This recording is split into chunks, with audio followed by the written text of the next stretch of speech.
Hi friends, அனைவருக்கும் இனிய காலை வணக்கம். ஃப்ரெண்ட்ஸ், டிஎன்பிஎஸ்சி விட்டிருக்கிற தமிழ் தகுதி தேர்வு வினாத்தாள்களையும் டிஎன்பிஎஸ்சியில் முந்தைய ஆண்டுகளில் வந்த வினாத்தாள்களையும் நம்ம தினமும் பார்த்துட்ருக்கோம். இன்றைக்கும் அதே மாதிரி தான் ஒரு முந்தைய ஆண்டு வினாத்தாள் எடுத்திருக்கோம். இந்த வினாத்தாளில் மொத்தம் 100 கேள்வி இருக்குது. இதில் இருக்கிற 50 கேள்வியை மட்டும் நம்ம இந்த வீடியோவில் பார்க்க போகிறோம். எங்கூட சேர்ந்து நீங்களும் இந்த 50 கேள்வியை முழுமையாக பாருங்கள். 50 கேள்வியை முடிச்சுட்டு எத்தனை கேள்விக்கு உங்களுக்கு ஆன்சர் தெரிஞ்சது அப்படிங்கிறத மறக்காமல் கமெண்ட்டில் போட்டு விடுங்க. ஃப்ரெண்ட்ஸ், வீடியோ பிடிச்சிருந்தால் லைக் போடுங்க. ஃப்ரெண்ட்ஸ், நிறைய பேர் வீடியோவை பார்க்குறீங்க, ஆனால் வீடியோக்கு போடுற லைக்குங்கிறது ரொம்ப கம்மியாக இருக்குது. வீடியோவை பாருங்கள். வீடியோ பிடிச்சிருந்தது, யூஸ்ஃபுல்லாக இருந்தது அப்படின்னா மறக்காமல் லைக் போடுங்க. வீடியோ எப்படி இருந்ததுங்கிறதையும் கமெண்ட்டில் போட்டு விடுங்கள். சரி, நம்ம இன்றைய கேள்விகளை பார்க்கலாங்களா? இன்றைய முதல் கேள்வியை பாருங்கள். உடம்பிடை தோன்றி ஒன்றை அறுத்து தன் உதிரம் ஊற்றி அடல் உறச் சுற்று வேறோர் மருந்தினால் துயரம் தீர்வர். இந்த தொடரை கூறியவர் யாருன்னு கேட்டிருக்காங்க. இது என்ன அப்படின்னு பார்த்தீங்கன்னா, இது அறுவை சிகிச்சைங்க. தமிழ் புக்லேயும் இருக்குது. அறுவை சிகிச்சையை பற்றி சொல்லியிருக்காங்க. இதை சொன்னவர் யாருன்னு கேட்டிருக்காங்க. விடை கம்பர். இரண்டாவது கேள்வி, பிள்ளைத்தமிழ் என்ற பெயரில் ஒரு தனி நூலினை செய்த முதல் ஆசிரியர் யார்? அதாவது பிள்ளைத்தமிழ்ங்கிற ஒரு கேட்டகரியை ஃபஸ்ட்டு உருவாக்குனது யாருன்னு கேட்டிருக்காங்க. விடையை பார்க்கலாங்களா? கண்டுபிடிச்சிருப்பீங்கன்னு நினைக்கிறேன். இது எல்லாமே பழைய சமச்சீர் புத்தகம் தான். விடை ஒட்டக்கூத்தர். மூன்றாவது கேள்வி, திருமங்கை ஆழ்வார் சொல்லணியில் அமைத்து பாடிய நூல். திருமங்கை ஆழ்வார்னு ஒருத்தர் இருக்காருங்க. அவர் சொல் அணியில் ஒரு நூல் அமைச்சு பாடியிருக்காரு. அந்த நூல் எதுன்னு கேட்டிருக்காங்க. இதை கண்டுபிடிச்சிருப்பீங்கன்னு நினைக்கிறேன். விடையை பார்க்கலாங்களா? விடை திருக்கூற்றிருக்கை. நான்காவது கேள்வி, விடை தேர்க. வீரமாமுனிவர் இயற்றியுள்ள 5 இலக்கணங்களை கூறும் இலக்கண நூல் எது? வீரமாமுனிவர் ஒரு இலக்கண நூல் எழுதியிருக்காருங்க. 5 இலக்கணத்தை பற்றி சொல்லக்கூடிய நூலாம். அது எந்த நூல் கேட்டிருக்காங்க. விடையை பார்க்கலாங்களா? விடை தொன்னூல் விளக்கம். ஐந்தாவது கேள்வி, எறும்பும் தன் கையில் என் சான் என பாடியவர். எறும்பும் தன் கையில் என் சான் என பாடியவர் யாருன்னு கேட்டிருக்காங்க. விடையை பார்க்கலாங்களா? விடை ஔவையார் தான் பாடியிருப்பாங்க. ஆறாவது கேள்வி, பாவை நூல்களில் காலத்தால் முற்பட்டதாக கருதப்படும் நூல் எது? பாவைங்கிற டைப்பான நூலில் காலத்தால் முற்பட்ட நூல், ரொம்ப பழமையான நூல்னு ஒரு நூலை சொல்கிறாங்க. அது என்னன்னு கேட்டிருக்காங்க. விடையை பார்க்கலாங்களா? விடை திருப்பாவை. ஏழாவது கேள்வி, காந்திமதியின் வருகை பருவத்து பாடலுக்காக வைர கடுக்கனை பரிசாக பெற்ற புலவர் யார்? அதாவது ஒரு புலவர் ஒரு பாட்டு எழுதியிருக்காரு. காந்திமதியின் வருகை பருவம், அந்த பாட்டுக்காக வைர கடுக்கனை பரிசாக வாங்கியிருக்காரு அந்த புலவர். அவர் யாருன்னு கேட்டிருக்காங்க. விடையை கண்டுபிடிச்சிருப்பீங்க. விடையை பார்க்கலாங்களா? அழகிய சொக்கநாதர். எட்டாவது கேள்வி, சைவராக இருந்தும் சமண காப்பியமான சீவக சிந்தாமணிக்கு உரை எழுதியவர். இது புதுசாக இருக்குங்க. ஒருத்தர் சைவராக இருக்கிறாராம், ஆனால் சமண காப்பியமாக இருந்த சீவக சிந்தாமணிக்கு உரை எழுதியிருக்காராம். யாருன்னு கேட்டிருக்காங்க. விடையை பார்க்கலாங்களா? விடை நச்சினார்க்கினியர். ஒன்பதாவது கேள்வி, கீழ்காண்பவர்களுள் எவர் திருக்குறளுக்கு உரை எழுதவில்லை? திருக்குறளுக்கு அந்த காலத்திலேயே 10 பேர் உரை எழுதியிருக்காங்க. அதை ஸ்கூல் புக்கிலே கொடுத்துருக்காங்க. பட் இங்கே என்ன கேட்டிருக்காங்க, யார் எழுதலைன்னு கேட்டிருக்காங்க. விடையை கண்டுபிடிச்சிருப்பீங்கன்னு நினைக்கிறேன். விடையை பார்க்கலாங்களா? நச்சர், திருமலையர், தாமத்தர் இவங்கெல்லாம் எழுதியவங்க. அடியாருக்கு நல்லார் பிற்காலத்தில் வந்தவர். ஸோ அவர் உரை எழுதவில்லை. அடுத்து 10வது கேள்வி, ஆட்சிக்கும் அஞ்சாமல் யாவரேனும் ஆள்கவென துஞ்சாமல் தனது நாட்டின் மீட்சிக்காக பாடுபவன் கவிஞன் ஆவான் என்று பாடியவர் யார்? இது பழைய சமச்சீர் புத்தகத்தில் இருக்குங்க. விடையை கண்டுபிடிச்சிங்களா? இப்படி பாடியவர் யாருன்னா முடியரசன் தான் பாடியிருப்பாருங்க. அடுத்து 11வது கேள்வி, கோவலன் பொட்டல் என வழங்கப்படும் இடம். எந்த இடத்தை கோவலன் பொட்டல்னு அழைக்கிறாங்கன்னு கேட்டிருக்காங்க. விடையை பார்க்கலாங்களா? கண்டுபிடிச்சிருப்பீங்கன்னு நினைக்கிறேன். கோவலன் கொலை களப்பட்ட இடம். கோவலனை எந்த இடத்துல கொன்னாங்களோ அந்த இடத்துக்கு தான் கோவலன் பொட்டல்னு பேருங்க. அடுத்து 12வது கேள்வி, பாரதிக்கு மகாகவி என்ற பட்டம் கொடுத்தவர் யார்? பாரதிக்கு மகாகவி என்ற பட்டம் கொடுத்தவர் யார்? நல்லா கவனிங்க, பாரதிங்கிற பட்டமெல்லாம் கொடுக்கல. அப்படி வந்தால் அது வந்து எட்டயபுர அரசர். பட் இங்கே பாருங்கள், மகாகவிங்கிற பட்டம் கொடுத்தவர் யாருன்னு கேட்டிருக்காங்க. விடையை பார்க்கலாங்களா? வா ரா. 13வது கேள்வி, பொருந்தா இணையை தேர்க. சொல்லையும் அதுக்கான பொருளையும் கொடுத்துருக்காங்க. இதில் எது பொருந்தாததுன்னு கண்டுபிடிக்கணும். கண்டுபிடிங்க பார்க்கலாம். மானா அழுகு, மீனா உயர்ச்சி, மூனா மூப்பு, மைனா மேம்பாடு. விடையை பார்க்கலாங்களா? இதில் பொருந்தாதது அப்படின்னு பார்த்தீங்கன்னா மைதான் பொருந்தாது. 14வது கேள்வி, ஏழையின் குடிசையில் அடுப்பும் விளக்கும் தவிர எல்லாமே எரிகின்றன. இக்கவிதை வரிகளை பாடியவர் யார்? இப்படி பாடியவர் யாருன்னு கேட்டிருக்காங்க. விடை வல்லிக்கண்ணன் தான் அப்படி பாடியிருப்பாருங்க. 15வது கேள்வி, வெப்ப தடுகளத்து வேலங்கள் ஆயிரமும் கொப்பத்தொரு களிற்றால் கொண்டேன். இவ்வரிகள் யாரை குறிப்பிடுகிறது? இதை நான் கூட படித்ததில்லை, புதுசாக இருக்குதுங்க. இந்த வரிகள் யாரை குறிப்பிடுகிறதுன்னு கேட்டிருக்காங்க. விடையை பார்க்கலாங்களா? ராசேந்திரன். 16வது கேள்வி, நகல்வல்லர் அல்லாருக்கு மாயிரு நாளம் பகலும் பார்ப்பட்டன்றிருள். இக்குறள் இடம்பெற்றுள்ள இயல் எது? ஃப்ரெண்ட்ஸ், இப்படியும் கேட்பாங்க பாருங்கள், எந்த இயலில் இந்த திருக்குறள் வந்திருக்குன்னு கேட்டிருக்காங்க. விடையை பார்க்கலாங்களா? விடை இல்லறவியல். 17வது கேள்வி, செய் என்னும் வேர் சொல்லின் வினையாளனியும் பெயரை தேர்ந்தெடு. செய் அப்படிங்கிறது ஒரு வேர் சொல்லுங்க. இதிலிருந்து வினையாளனியும் பெயரை கண்டுபிடிக்க சொல்கிறாங்க. கண்டுபிடிங்க பார்க்கலாம். கண்டுபிடிச்சிருப்பீங்கன்னு நினைக்கிறேன். விடையை பார்க்கலாங்களா? செய்தவன் என்பது சரி. 18வது கேள்வி, சொற்களை ஒழுங்குபடுத்தி சரியான சொற்றொடர் எழுதுக. சொற்களை வந்து முன்ன பின்ன மாற்றி போட்டிருக்காங்க. எதில் சரியாக வந்திருக்குதோ அதை நம்ம கண்டுபிடிக்கணும். கண்டுபிடிச்சிருப்பீங்கன்னு நினைக்கிறேன். விடையை பார்க்கலாங்களா? கல்லாருக்கும் கற்றாருக்கும் களிப்பருளும் களிப்பே. இதுதான் சரி. 19வது கேள்வி, சொற்களை ஒழுங்குபடுத்தி சொற்றொடர் ஆக்குதல். அதாவது இங்கேயும் வந்து சொற்களை முன்ன பின்ன மாற்றி போட்டு வச்சுருக்காங்க. எதில் சரியான தொடர் இருக்குதுன்னு கண்டுபிடிக்கணும். கண்டுபிடிச்சிருப்பீங்கன்னு நினைக்கிறேன். விடையை பார்க்கலாங்களா? விடை சீதா ஆன்சர். இறப்பு நிகழ்வெதிர் வென்னும் முக்காலமும் திறம்பட உரைப்பது குறத்திப்பாட்டே. இதாங்க சரி. 20வது கேள்வி, விடைக்கேற்ற வினாவை தேர்க. அவங்க விடையை கொடுத்துட்டாங்க, இதுக்கான வினாவை கண்டுபிடிக்க சொல்கிறாங்க. பெற்றதை வழங்கி வாழும் பெருங்குணம் பெறுதல் இன்பம். இது வந்து விடை. இந்த விடைக்கேற்ற வினா என்ன வரும்னு கேட்டிருக்காங்க. விடையை கண்டுபிடிச்சிருப்பீங்கன்னு நினைக்கிறேன். பார்க்கலாமா? பெற்றதை வழங்கி வாழும் பெருங்குணத்தால் பெறுவது எது? இப்படி தான் கேள்வி வர வேண்டும். 21வது கேள்வி, பொருந்தா இணையை கண்டறிக. அவங்களே கொடுத்துருக்காங்க, அதாவது சொல்லும் பொருளும் கொடுத்துருக்காங்க. எது பொருந்தாதது அப்படின்னு நம்ம கண்டுபிடிக்கணும். கண்டுபிடிச்சிருப்பீங்கன்னு நினைக்கிறேன். விடையை பார்க்கலாங்களா? சலவர் அப்படின்னா நல்லவர் கிடையாது, இதுதான் தவறு. தினம்னா நாள் கரெக்டு, நெருநல்னா நேற்று கரெக்டு, மாறன்னா மன்மதன் கரெக்டு. சலவர் அப்படின்னா வஞ்சகர்னு வரும்னு நினைக்கிறேங்க. வஞ்சகர், ஆமாம் கரெக்டு தான். எதுக்கும் நீங்கள் கமெண்ட் பாக்ஸை பார்த்துக்கோங்க ஃப்ரெண்ட்ஸ். இதுக்கு சரியான பதில் தெரிஞ்சவங்க கமெண்டில் போட்டுவிடுங்க. சலவர்னா வஞ்சகர்னு நினைக்கிறேன், நான் படித்த மாதிரி தோன்றுகிறது. சரி பார்ப்போம். 22வது கேள்வி, வேர்ச்சொல் தேர்க. வேர்ச்சொல்லை கண்டுபிடிக்க சொல்லியிருக்காங்க. பற்றுக பற்றற்றான் பற்றினை அப்பற்றை பற்றுக பற்று விடற்கு.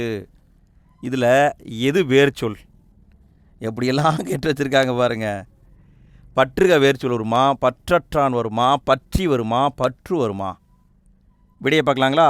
பற்று என்பது தான் வேர்ச்சொல். 23வது கேள்வி, நான்மணி மாலை என்ற சொற்றொடர் குறிப்பது. நான்மணி மாலை அப்படின்னா என்னன்னு கேட்டிருக்காங்க. கண்டுபிடிங்க பார்க்கலாம். கண்டுபிடிச்சிட்டிங்களா? விடையை பார்க்கலாங்களா? முத்து, பவளம், மரகதம், மாணிக்கம், இந்த நான்கும் சேர்ந்தது தான் நான்மணி மாலை. 24வது கேள்வி, சீரா புராணத்தில் தீர்க்க தரிசனத்தை கூறுவது. அதாவது சீரா புராணத்தில் பார்த்தீங்கன்னா காண்டம் அப்படிங்கிற பெரும் பிரிவு இருக்குது. அதில் எந்த காண்டம் தீர்க்க தரிசனத்தை கூறுதுன்னு கேட்டிருக்காங்க. விடையை பார்க்கலாங்களா? விடை நுபுவத்து காண்டம். 25வது கேள்வி, வல்லைக்கு உறங்கும் வளநாட. இதில் வரக்கூடிய வல்லை என்பதன் பொருள் யாது? வல்லைக்கு உறங்கும் வளநாடா, வள்ளுவனார் வெள்ளை குரட்பா விரி அப்படின்னு ஒரு பாட்டு இருக்குங்க. இதில் வரக்கூடிய வல்லை என்பதன் பொருள் என்னன்னு கேட்டிருக்காங்க. விடையை பார்க்கலாங்களா? நெல் குத்தும்போது பெண்கள் பாடும் பாட்டு தான் வல்லை பாட்டு. 26வது கேள்வி, மானிட பிறப்பினுள் மாதா உதிரத்து ஈனமில் கிருமி செருபினில் பிழைத்தும் என்ற உயிரியல் தொழில்நுட்பத்தை அறிவுறுத்தும் நூல். அதாவது இது பார்த்திங்கன்னா எப்படி குழந்தை உருவாகுது அப்படிங்கிறத சொல்லியிருக்காங்க போல இருக்கு. இந்த கருத்து எந்த நூலில் வந்திருக்குன்னு கேட்டிருக்காங்க. விடையை பார்க்கலாங்களா? விடை திருவாசகம். 27வது கேள்வி, ஆர்பறவை அணித்திகளும் மணிமுறுவல் அரும்பறவை. இது ஒரு பாட்டு வரி. இந்த பாடல் அடியில் அமைந்துள்ளவாறு பின் வருபனவற்றுள் எது தவறானது? நல்லா கவனிங்க, எது தப்புன்னு கேட்குறாங்க. சீர்மோனை வந்திருக்கா, சீர்முரண் வந்திருக்கா, சீர் இயைபு வந்திருக்கா, கீழ்கதுவாய் மோனை வந்திருக்கான்னு கேட்டிருக்காங்க. இதில் ஏதோ ஒன்று தப்பாக இருக்குது, என்ன தப்புன்னு கண்டுபிடிக்கணும். சரி, விடையை பார்க்கலாங்களா? இதில் பார்த்தீங்கன்னா மோனை வந்திருக்கு.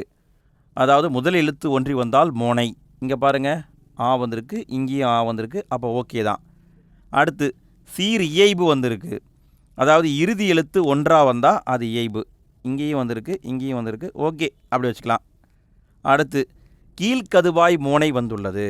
அதாவது பார்த்தீங்கன்னா முதல் எழுத்து, இரண்டாம் எழுத்து, நான்காம் எழுத்து இப்படி வந்தா, சரிங்களா, இப்படி வந்துட்டு இப்படி போய் இப்படி வந்தா, இது 1, இது 2, 3 விட்டுறணும், இது 4, இப்படி வந்தால் இது கீழ்கதுவாய். இதில் கீழ்கதுவாய் மோனை வந்திருக்கு, கரெக்டு. பட் இதில் சீர் முரண் வரல. முரண்னா முரண்பட்ட கருத்துக்கள் வரணும். பட் இதில் பார்த்தீங்கன்னா முரண்பட்ட கருத்தே இல்லை. ஸோ அப்போ சீர் முரண் வரவில்லை. இது ரொம்ப கடினமான ஒரு கேள்விங்க ஃப்ரெண்ட்ஸ். ஓகே, அடுத்து 28வது கேள்வி, தனி வாக்கியம் குறித்து கீழ்கண்டவற்றுள் சரியானது எது? தனி வாக்கியத்தை பற்றி பேசுகிறாங்க, அதில் எது சரியானதுன்னு நம்ம கண்டுபிடிக்கணும்.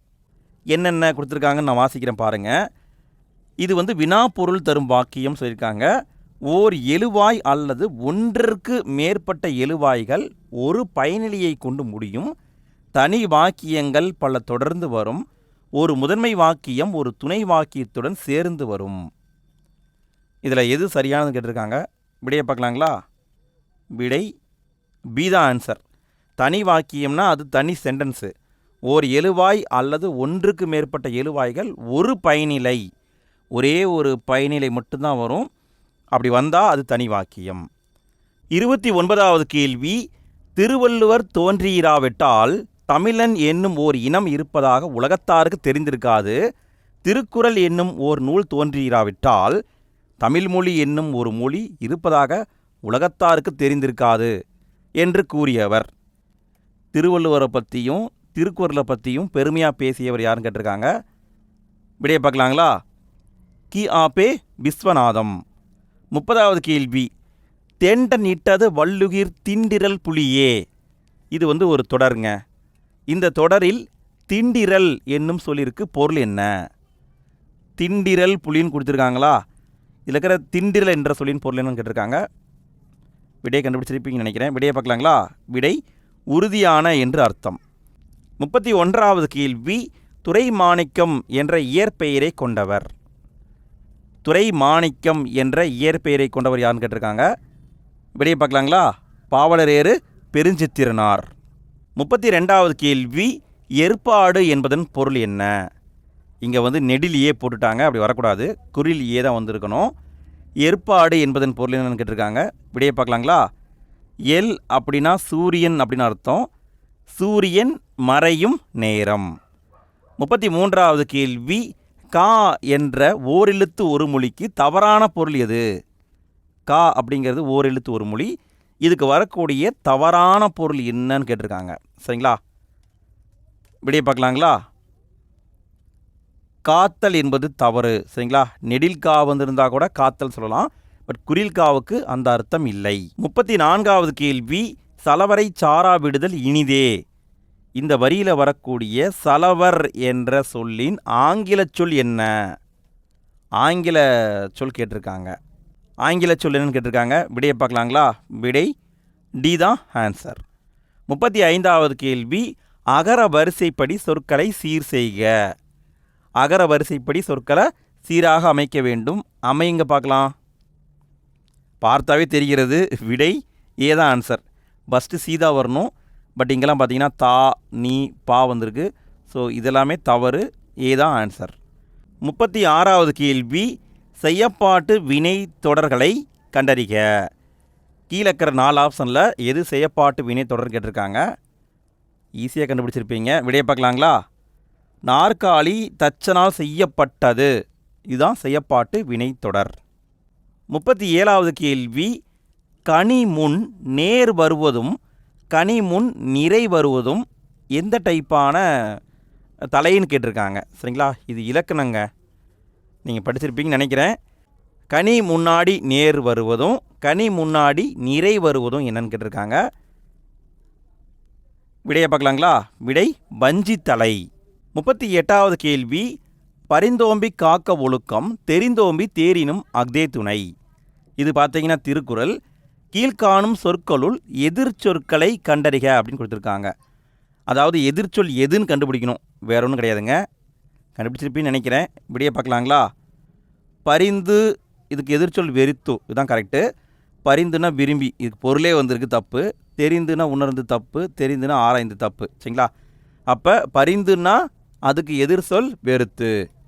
39வது கேள்வி, மூதூர் எத்தினைக்குரிய ஊர். அதாவது ஒவ்வொரு திணைக்கும் ஒவ்வொரு ஊர்கள் இருக்கும். மூதூர் என்பது எந்த திணைக்கு வரும் கேட்டிருக்காங்க. விடையை பார்க்கலாங்களா? மருத திணைக்கு வரும். 40வது கேள்வி, பின் வருபனவற்றுள் ஈறு போதல் இனமிகள் எனும் விதிகளின்படி புணராதது என்னன்னு கேட்டிருக்காங்க. நல்லா கவனிங்க, புணராதது என்னன்னு கேட்டிருக்காங்க. கீழே இருக்கிற 4 தொடரில் எந்த தொடர் ஈறு போதல் விதிப்படியும் இனமிகள் விதிப்படியும் நடக்கலைன்னு கேட்டிருக்காங்க. இதுக்கு கொஞ்சம் டைம் எடுக்கும், கடினமான கேள்வி தான். விடையை பார்க்கலாங்களா? செங்கடல் என்பது கரெக்டு.